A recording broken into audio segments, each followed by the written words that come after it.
এসেছ, তুমি কি চাও দেবন? লক্ষণ চোখের জলে বলছেন মাগো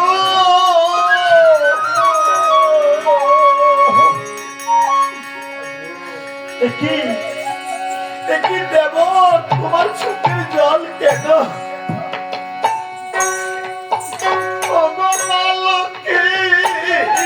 তুমি যে গতকালকে দাদাকে বলেছিলে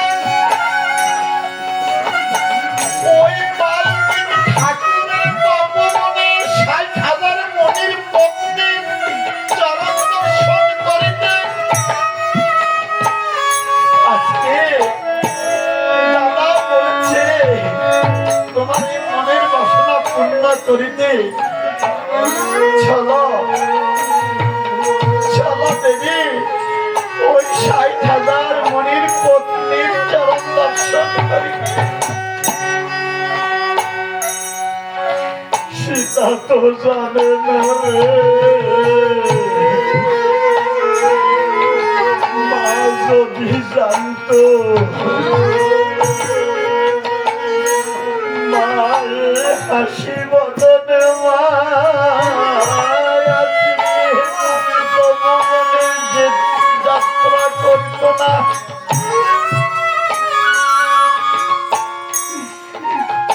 আর এইদিকে সীতা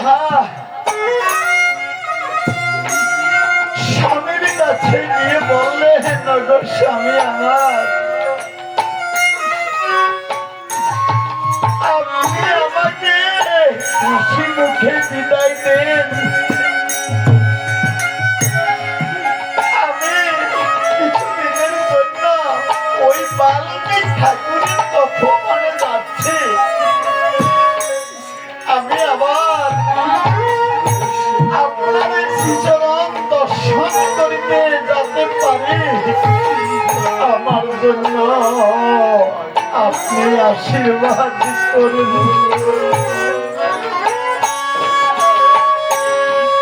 আপনি হলেন আমার স্বামী, স্বামীর আশীর্বাদ হলো স্ত্রী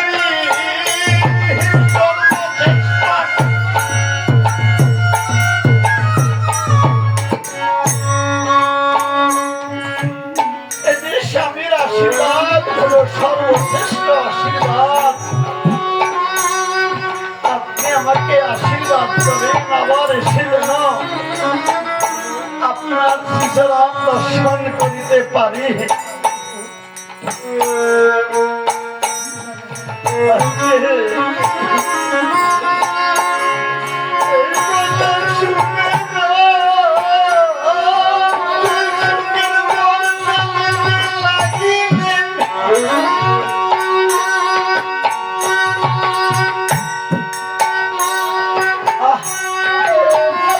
আমি সীতাকে বনে পাঠাচ্ছি,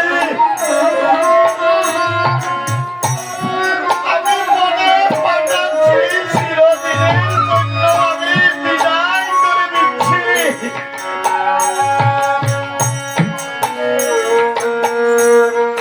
আর সীতা জানে না রে,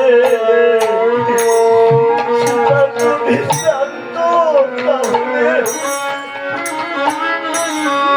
হাসি খুশিতে আমার কাছ থেকে বিদায় নিত না রে। মায়েরা কত কোমল মন অর্থাৎ নরম মন, এই অবলা নারী যাহা বলে তাতে বশীভূত হয়, তাদের মধ্যে এমন কোন কপটতা না রয়।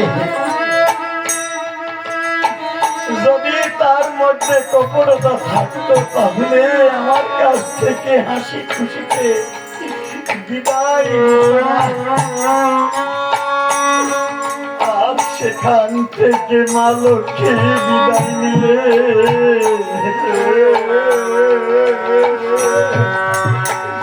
ও তিন শাশুড়ি মা কৌশল্যা সুমিত্রা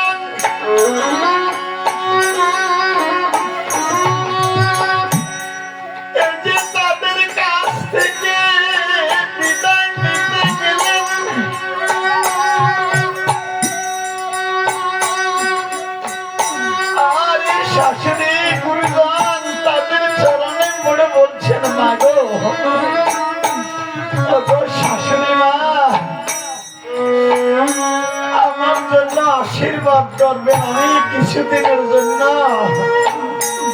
ওই বাল্মীকি ঠাকুরের তপবনে যাচ্ছি ৬০,০০০ মুনির পত্নীর চরণ দর্শন করিতে। আজকে শাশুড়ি মায়ের চরণে পড়ে আশীর্বাদ নিয়ে আজকে সীতা দেবী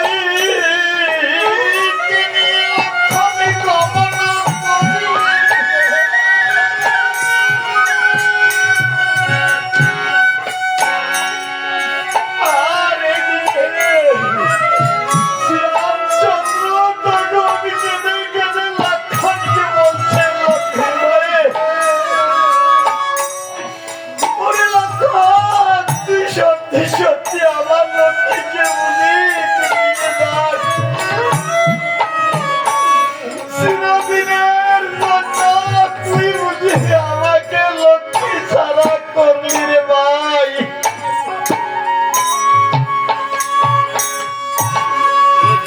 সেই লক্ষ্মী করে কে আলো করে সেই লক্ষ্মী চলে গেলে রে ভাই, আমি কার কাছে থাকবো রে ভাই?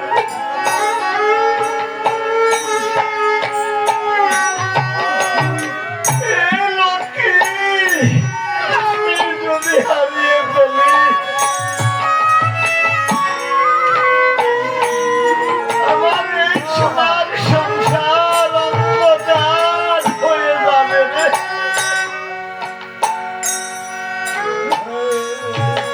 যেই ঘরে লক্ষ্মী নাই, যে ঘরে লক্ষ্মী নাই, সেই ঘর কেন অন্ধকার হয়ে যায়?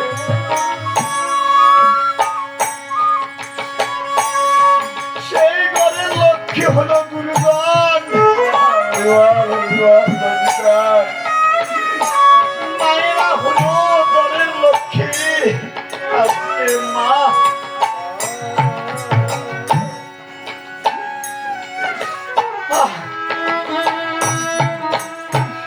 সেই লক্ষ্মী সীতায় আজকে চলে যাচ্ছে বনে। এখন আমি কি করি?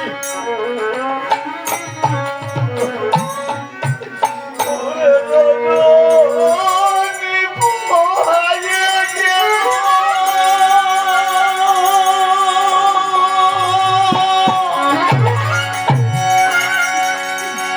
আমি বিজয়া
তার অমঙ্গল হয়। আজকে যাত্রাকালে সীতা দেখলেন বামে সর্প, দক্ষিণে শ্রীগাল। লক্ষণ রে, আমি যাত্রাকালে আমি অমঙ্গল দেখেছি। আমার মনে হয় আমি মনে তবু মনে গেলে আমি আর বুঝে আসবো না রে। আমাকে নিয়ে